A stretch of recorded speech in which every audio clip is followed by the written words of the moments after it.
So in this video, I plan to tell you why I think Super 8, the JJ Abrams movie, is better than E.T. the extra-terrestrial. I'm not going to be comparing the two. I'm just going to be telling you why I think Super 8 is very underrated and why it deserves more praise and deserves to be talked about a lot more, because I think it's very underrated. Basically, my version of E.T. that I grew up with since I was born in 2003 it came out in 2011 when I was like 7 or 8. And so this my E.T. growing up, and I didn't watch actual E.T. until a bit later. I just think this movie is more grounded and does some things a bit better. But for those who haven't seen Super 8, and there will be spoilers, so if you haven't seen the movie, I recommend going to go watch it. It's on Pluto TV right now for free. But Super 8 is set in 1979 in the quiet town of Lillian, Ohio. The story follows a group of middle school friends shooting a homemade Super 8 zombie movie when they witness a violent train derailment that unleashes a mysterious presence. As strange disappearances, electrical disturbances, and military occupation grip the town, Joe Lamb, still reeling from the recent death of his mother, finds himself pulled into a deeper mystery involving a government cover-up and a creature desperate for escape. The plot unfolds through Joe's perspective, blending the wonder of childhood adventure with the heaviness of loss.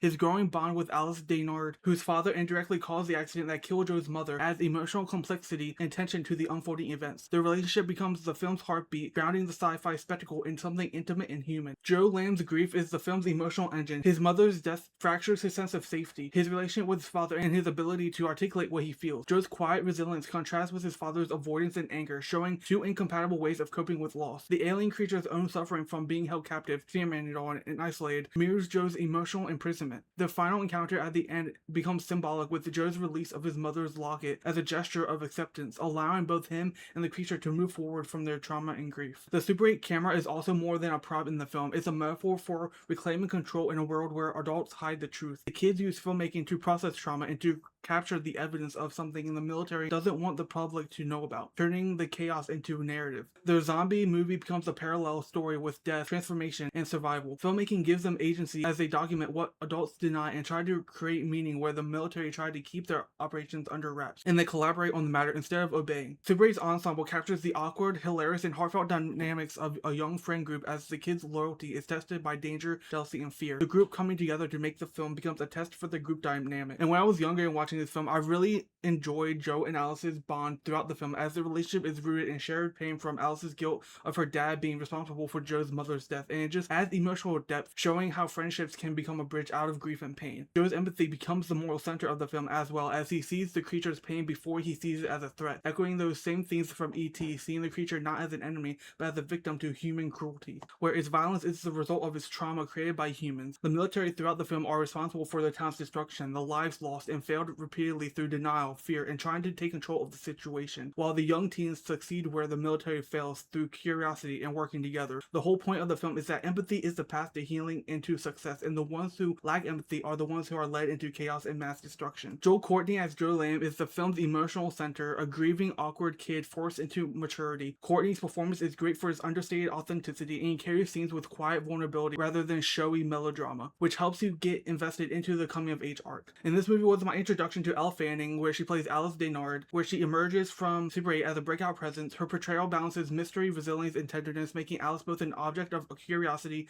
and a fully realized character. Much of the film's emotional resonance is due largely to her performance. Her ability to be both luminous and guarded anchors the film's romantic and moral threads. Kyle Chandler's work as Deputy Jackson Lamb is deliberately restrained. He communicates grief and paternal distance mostly through his posture, silence, and small gestures. That nonverbal acting gives the father-son relationship weight without too much exposition. His presence stabilizes the film's emotional stakes. Ron Eldard, Noah Emmer, and the kids ensemble like Riley Griffith, Ryan Lee, Gabriel Basso, Zach Mills, they all round out the film, with Eldard's volatile father figure that adds menace, and the young crew that supplies comic timing and believable shared bonds. The group chemistry sells both the amateur filmmaking subplot and the larger mystery. JJ Abrams directs Super 8 as a deliberate, Spielberg-inflected homage that blends intimate coming-of-age drama with blockbuster spectacle. He structures with child-centered perspective, practical filming motives like the Super 8 camera, and a measured build from mystery to emotional payoff. Abrams positions Super 8 as a modern take on the 1970s, 80s Amblin-style adventures like E.T., Stand By Me, The Goonies, intentionally channeling the tone and structure of Spielberg-era family sci-fi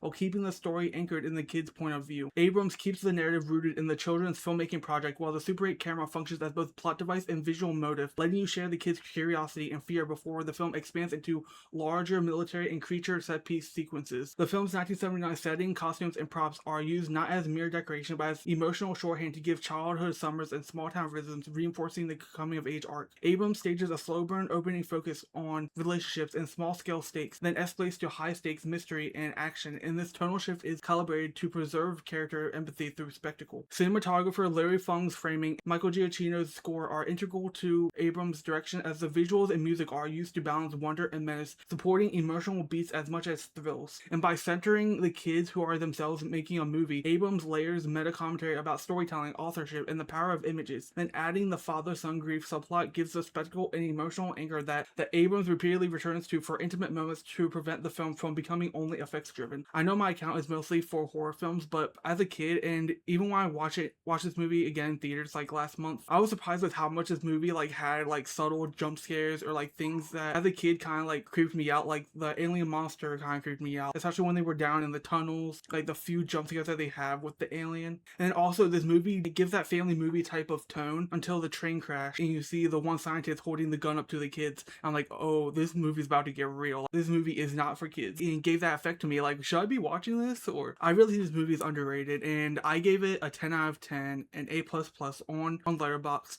This is just a movie that I love so much. I even have the 4K steelbook behind me, if you can see it. The 4K steelbook is like right there. But yeah, I really enjoy this film, and I really recommend checking it out if you haven't. I'm curious to hear your thoughts if you've seen this movie, if you enjoyed it or not, if you think underrated like me. And I know a lot of people are going to be saying that this movie isn't better than E.T. I know. I just feel like this movie is very underrated, and I do think it is better than E.T. and does things better than E.T. But yeah, let me know your thoughts down below, and don't forget to like and follow.